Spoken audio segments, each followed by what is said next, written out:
So this first edition is a great winter topic, and that is heated grips. So if you're riding during a 3 or 4 season type year where you live and the temperatures drop below 50 degrees at that time, it's a good idea because there's different charts online that you can look at that show you wind chill factor on a motorcycle at speed. So when you're going 60 miles an hour or more and it's 50 degrees out, it feels great, but quickly creeps up on you, particularly in the grips. So I like the Oxford grips. These are $85. They're easy to install. They're very effective in the low to mid-range settings. They're push button. They mount easy.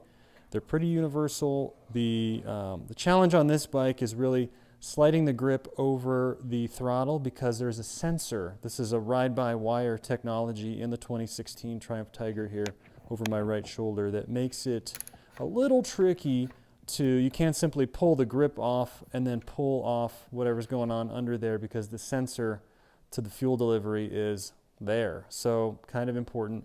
What I ended up having to do based on some videos on YouTube, which I'll throw some links below, I had to use my Dremel and grind off some of the plastic sheathing underneath the actual motorcycle rubber grip that was factory and put work the Oxford heated grip over it. That's the one complication in the Triumph Tiger is you need to think about the throttle sensors. Do not put on heated grips without reviewing that and understanding that because you will ruin your throttle. And that's a sad day. The next one I wanted to talk about is a very simple one. The X-Mount, the Ram X-Mount here on the handlebars, $30. Great value, very low vibration in the phone. The iPhone XR that I use didn't get scared because of the vibrations from the Ram X-Mount and really gave me a clear look at the navigation and the mapping. Just been a total solid addition. There's different ones that have arms that can come towards you or up or swing out over the tank, and that's all well and good, so I encourage everyone to look into that. Next up, I want to talk about the tank bag. Okay, so this is kind of an interesting dilemma that I ran into. Initially, when I bought the bike, I found a nice secondhand Wolfman tank bag, very large, 4 or 5 liter type size bag, square in shape, lots of great features, made in Colorado, made me feel good about picking up one of these Wolfman bags for that reason. I'm supporting local business. As I rode the bike and as I kind of got a feel for it, too big of a bag for this kind of shape of the tank on the bike, probably more for like a BMW GS or a 1200 size engine where you have big tank and that big square looks natural and doesn't look like it's blowing around in the wind all the time. So I went with an Oxford M1R micro tank bag. This is $37. It's small, it's slim, it's 1 liter. It's got a clear anti-glare pocket for a navigation or a phone that you can look at. It's tilted up towards you in a nice ergonomic way versus the square, which just kind of fits over the tank. This one kind of angles toward the face, which I liked. Very affordable. It's got pass-through for electrical wiring, for charging wires, and I love it. I think less is more on the bike. I don't want to have a cockpit where I can't reach through or make adjustments, and I just love having the smaller, slimmer tank bag. It's a personal preference. Okay, next I want to talk about the crash bars. So this is a recent addition in the wintertime.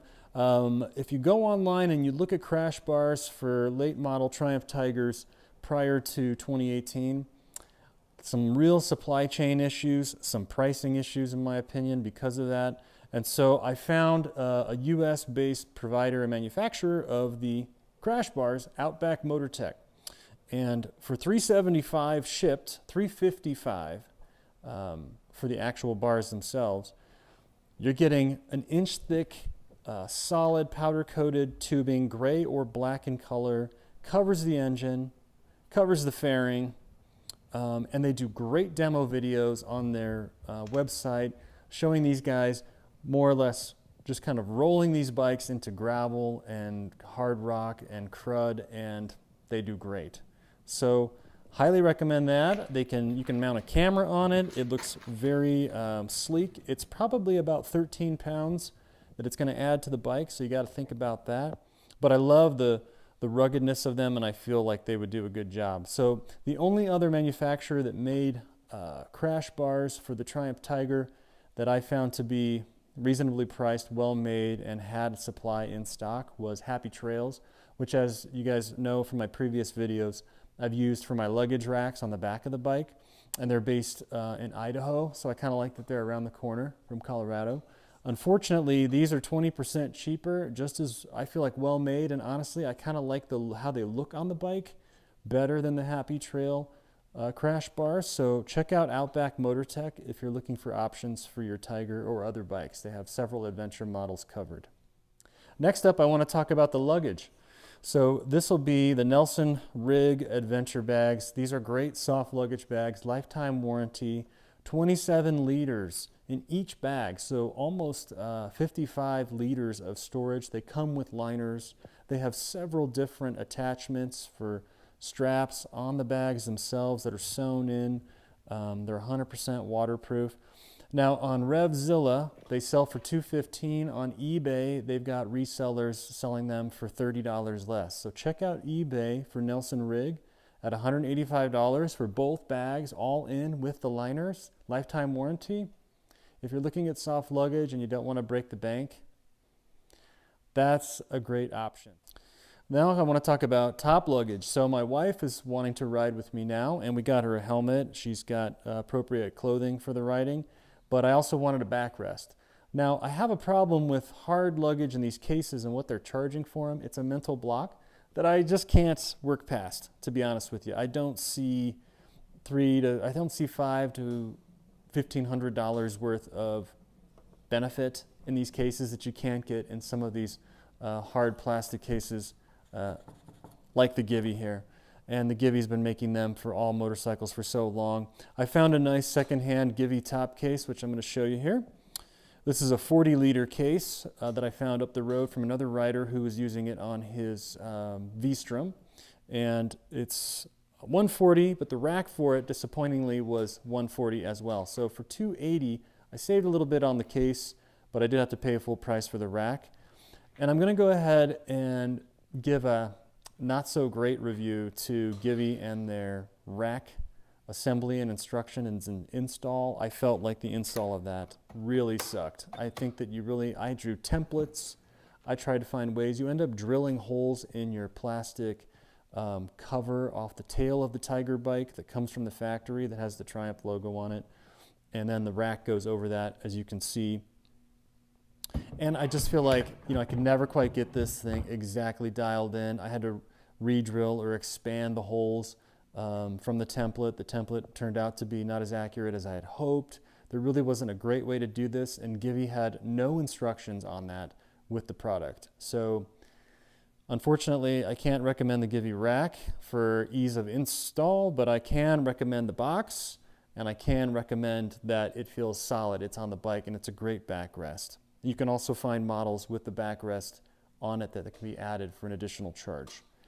Some of the reviews I found online are that you don't need the backrest if you have back armor in the passenger's jacket, in the second rider's jacket.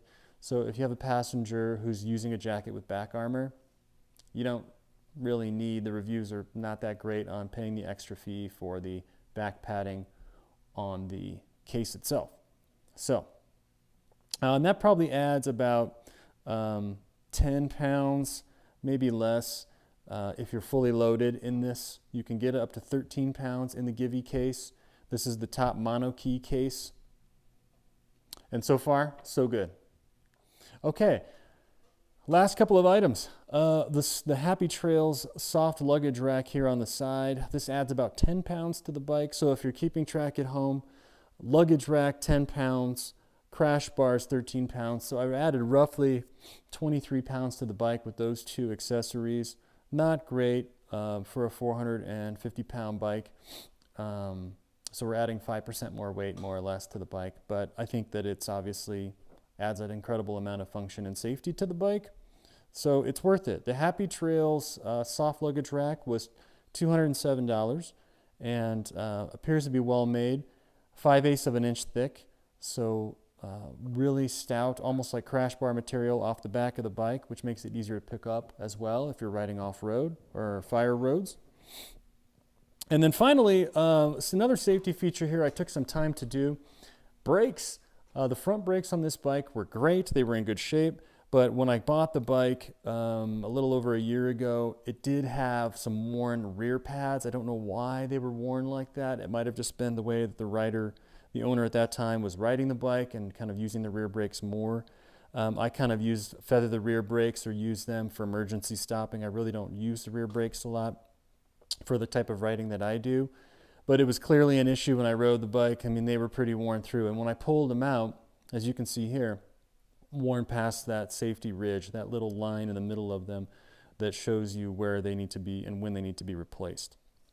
So I picked up a set of really great double H sintered brake pads. I did try out sintered brake pads for the first time. These are made by EBC. They were $41, and I can't speak highly enough about these things.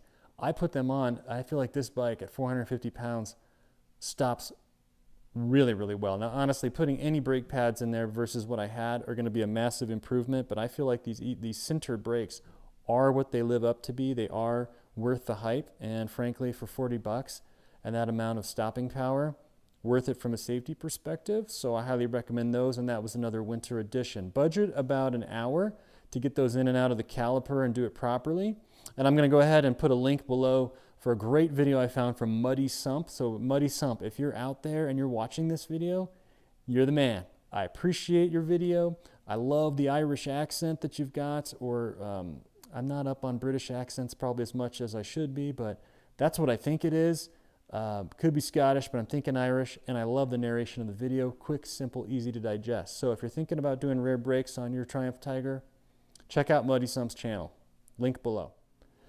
And that's it for me today. I appreciate you guys stopping by. I think that you make some of these changes, some or all of them, you're going to add a lot of value and a lot of function to the bike without breaking the budget. So have a great winter. I'll see you when riding season starts here in another month or two. And be safe out there. Enjoy.